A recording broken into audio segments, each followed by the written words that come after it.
1948 में जब भारत का संविधान लिखा जा रहा था और सारे धर्मों को साथ लेके चलने के लिए रूल्स बनाए जा रहे थे, तो क्रिश्चियंस के लिए ही खास आर्टिकल 25 लिखा गया था। क्या आपको पता है, सुसमाचार प्रचार करना यानी इवेंजलिज्म करना आपकी बुलाहट ही नहीं, मगर भारत देश के नागरिक होने के नाते ये आपका हक भी है। जी हाँ, आपने सही सुना। भारत देश के नागरिक होने के नाते सुसमाचार प्रचार करना या इवेंजलिज्म करना आपका कानूनी हक है। इसके लिए आपको कोई स्पेशल परमिशन लेने की जरूरत नहीं है। कोई भी कंट्री 3 तरीकों से चलती है। पहला, डेमोक्रेसी यानी लोकतंत्र। डेमोक्रेटिक यानी लोकतांत्रिक कंट्रीज में लोगों की सुन के सबका भला हो, ऐसे रूल्स बनाए जाते हैं और वो उस देश की जनता पे लागू होते हैं। इन रूल्स के संग्रह को संविधान यानी इंग्लिश में कॉन्स्टिट्यूशन कहते हैं। दूसरा, तानाशाही, जिसको इंग्लिश में कहते हैं डिक्टेटरशिप। इन देशों में एक आदमी जो उनका नेता या प्रेसिडेंट हो, उसी की मर्जी से कानून और नियम बनाए जाते हैं और उनको लोगों पे थोप दिया जाता है। और आखिरी है धर्मतंत्र। इंग्लिश में इसे कहते हैं थियोक्रेसी या हायरार्की।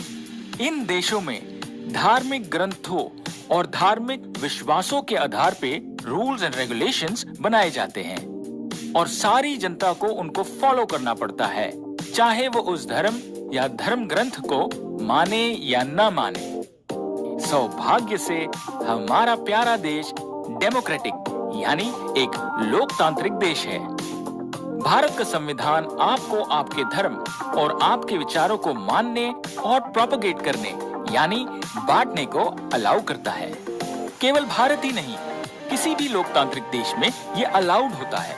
उसी की वजह से हमारे यहाँ के इस्कॉन मिशंस या कोई भी हिंदू धर्म गुरु किसी भी लोकतांत्रिक देश में जाके भारत के धर्म यानी सनातन धर्म का प्रचार कर सकते हैं।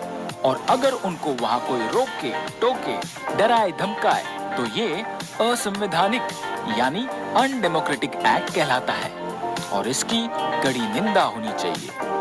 क्या आपको पता है 1948 में जब भारत का संविधान लिखा जा रहा था और सारे धर्मों को साथ लेके चलने के लिए रूल्स बनाए जा रहे थे, तो क्रिश्चियंस के लिए ही खास आर्टिकल 25 लिखा गया था, क्योंकि क्रिश्चियंस का परम कर्तव्य है अपने विश्वास को औरों के साथ बांटना।